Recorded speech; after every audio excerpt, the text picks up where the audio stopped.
আসসালামু আলাইকুম। আমি জাফর সরকার, সাবেক সেনা সদস্য। সারা বিশ্বকে তাক লাগিয়ে এই প্রথম সিনেমা স্টাইলে লাইভ টেলিকাস্টের মাধ্যমে এবং বাংলাদেশের সর্বোচ্চ আদালতের শেখ হাসিনার রায়, তার বিচার কার্যক্রম সম্পূর্ণ হলো এবং হত্যা মামলা, মানবতা বিরোধী লেডি কিলার, বাংলাদেশের স্বৈরশাসক একনায়কতন্ত্র খুনি হাসিনার বিচার হলো।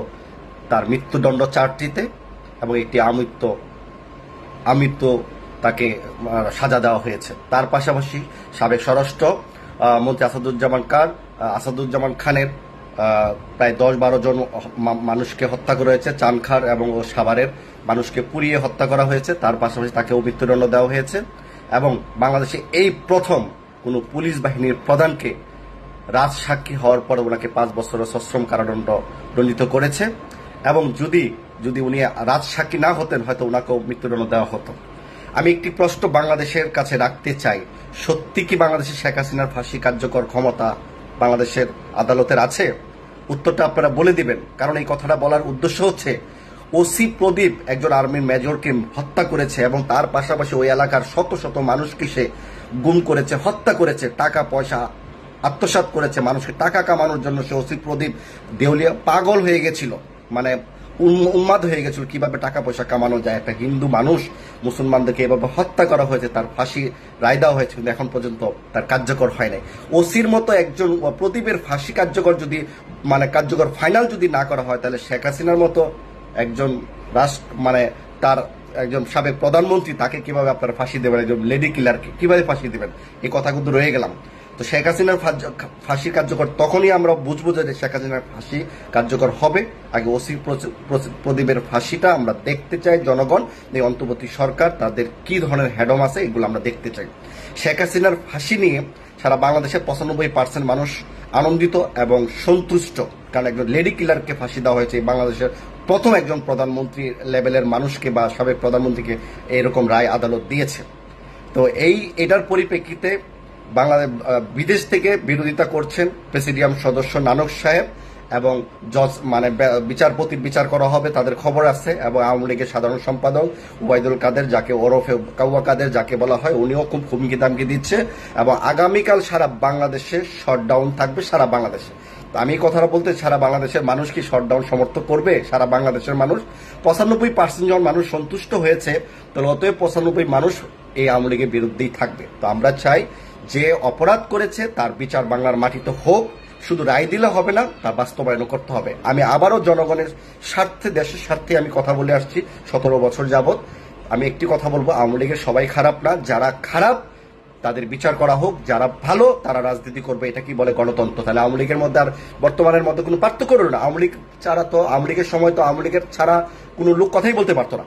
আওয়ামী লীগের সময় আপনারা দেখেছেন বিএনপি নেতাকর্মীরা কত খালে বিলে জঙ্গলে ধান খেতে বাঁশবাগানে রাতের অন্ধকারে জীবনের মায়া ত্যাগ করে তারা ওইখানে নিরাপত্তার জন্য করেছিল। তারা কি দেশের নাগরিক ছিল না? এটা কি কোনো গণতন্ত্র বলতো? ওই আওয়ামী লীগ তো একমাত্রভাবে করছে। তো আওয়ামী লীগ ছাড়া সারা বাংলাদেশের মানুষ আমরা এক আছি। তাই আমরা চাই, সবচেয়ে বেশি এখন আলোচিত হয়েছে আজকের এই শেখ হাসিনার রায়টা, সারা বিশ্ব দেখেছে লাইভ টেলিকাস্টের মাধ্যমে। এটা নিয়েও ভারত তোলপাড় হবে। আমরা চাই আমার এই ভিডিও যদি ভারতের কেউ দেখেন, শেখ হাসিনাকে ভারতে রাখবেন না, একটি মাত্র খুনিকে আশ্রয় দিয়ে আপনারা ভারতকে অন্তত অসন্তুষ্ট রাখবেন না, বাংলাদেশের সাথে আপনারা বন্ধুত্ব সম্পর্ক রাখবেন, কোনো দলের সাথে না, সেটাই আমরা চাই। তো আমি মাননীয় আদালতকে ধন্যবাদ জানাই এরকম একটা সুন্দর রায় দেওয়ার জন্য, এবং অন্তর্বর্তী সরকারকে আমি অনুরোধ জানাবো, সত্যি কি আপনি শেখ হাসিনাকে ফাঁসি দেওয়ার ক্ষমতা আপনি রাখেন কিনা। যদি শেখ হাসিনার ফাঁসি আপনারা দিতে পারেন, তার আগে আমরা ওসি প্রদীপ, মেজর সিনহা হত্যার আসামি ওসি প্রদীপ এবং লিয়াকতের ফাঁসিগুলো বাংলাদেশের জনগণ দেখতে চায়। এবং আমাকে এই শেখ হাসিনা এবং সাবেক আইনমন্ত্রী অ্যাডভোকেট আনিসুল হক আমাকে কাতারে রাষ্ট্রদ্রোহী মামলা দিয়ে ইন্টারপোলের মাধ্যমে আমাকে গ্রেফতার করে জেল খাটিয়েছে এবং এম্বাসির মাধ্যমে আমাকে বাংলাদেশে এনে কোথায় ক্রস ফায়ার করা হবে তাও তারা নির্ধারণ করে রেখেছিল। আল্লাহর কি মায়ের, আল্লাহ আমার সহায় ছিল, জনগণের দোয়া ছিল, আমি কিন্তু এখনো বেঁচে আছি। কিন্তু তারা একটার পর আইনমন্ত্রীও আজকে জেলে, শেখ হাসিনা ফাঁসির মামলার আসামি, যেখানে তারা আমাকে হত্যা করতে চেয়েছিল। আমি সেই হত্যাগুলো দেখতে চাই স্বচক্ষে। যদি আমি কোনোদিন মারা যাই, সে মারা যাওয়ার আগে যেন তাদেরকে দেখতে চাই এর বিচার। মানুষকে কিভাবে ফাঁসানো যায়, কিভাবে হত্যা করা যায়, সেগুলো কিন্তু আওয়ামী লীগ এবং শেখ হাসিনা কিন্তু ভালো জানতো। তো শেখ হাসিনা শুধু একটি অপরাধ না, যেগুলো মানবতার বিরোধী হত্যাকাণ্ড ঘটিয়েছে, তারা জানা অজানা কত মানুষকে তারা হত্যা করেছে, যেগুলো মানুষের প্রমাণ ছিল না। আল্লাহ আমরা চাই যে আল্লাহর তরফ থেকে তার জন্য এই বাংলাদেশে মৃত্যুদণ্ড হয়। আর আওয়ামী লীগ যারা অপরাধ করেছে, আইনমন্ত্রী যে অপরাধ করেছে, আইনমন্ত্রী সাজাগুলো আমরা দ্রুত বাংলাদেশে দেখতে চাই।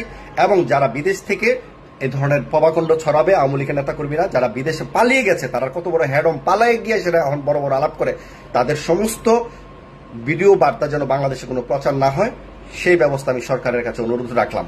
এবং শেখ হাসিনার দ্রুত ফাঁসি দাবি জানাচ্ছি, এবং সেই সাথে ওসি প্রদীপেরও ফাঁসি জানাচ্ছি, মানে শেখ হাসিনার আগে ওসি প্রদীপ এবং লিয়াকতের ফাঁসি দাবি জানাচ্ছি। যে আমার ভিডিওটা দেখবেন সবাই শেয়ার দিবেন। আগামীকাল কোনো শটডাউন হবে না, আওয়ামী লীগের সাপোর্ট দিয়ে কেউ রাস্তায় নামবেন না, তাহলে নেতারা থাকবে বিদেশে আর আপনারা গুলি খায় রাস্তায় পড়বেন। তো আমি চাই আপনারা ছেলে মেয়েরা সুখে থাকেন, ভালো থাকেন। শেখ হাসিনা কোনো ভালো মানুষ ছিল না, শেখ হাসিনা আওয়ামী লীগের বড় বড় খারাপ ব্যক্তিরা কোনো ভালো মানুষ ছিল না, আসাদুজ্জামান কামাল স্বরাষ্ট্রমন্ত্রী কোনো ভালো মানুষ ছিল না। ঘুষের বিনিময়ে হাজার হাজার মানুষকে সে 17 বছর চাকরি দিয়েছে, লক্ষাধিক সে মানুষকে চাকরি দিয়েছে, লক্ষ কোটি টাকা তার বানিয়ে ফেলেছে ঘুষ বাণিজ্য করে। তো এইসব ব্যক্তি সাজা বাংলাদেশে হওয়া উচিত। আমি মনে করি দল বল নির্বিশেষে আওয়ামী লীগের বিচারকে 95% মানুষ সমর্থন দিয়েছে। প্রিয় দেশবাসী, সবাই লাইভটা শেয়ার দেবেন। আমি ধন্যবাদ জানাচ্ছি বাংলাদেশ সরকারকে, ধন্যবাদ জানাচ্ছি বাংলাদেশের সর্বোচ্চ আদালতকে এত সুন্দর একটি রায় দেওয়ার জন্য। কিন্তু দ্রুত বাস্তবায়নের জন্য আমরা অপেক্ষায় আছি। ধন্যবাদ সবাইকে। আসসালামু আলাইকুম।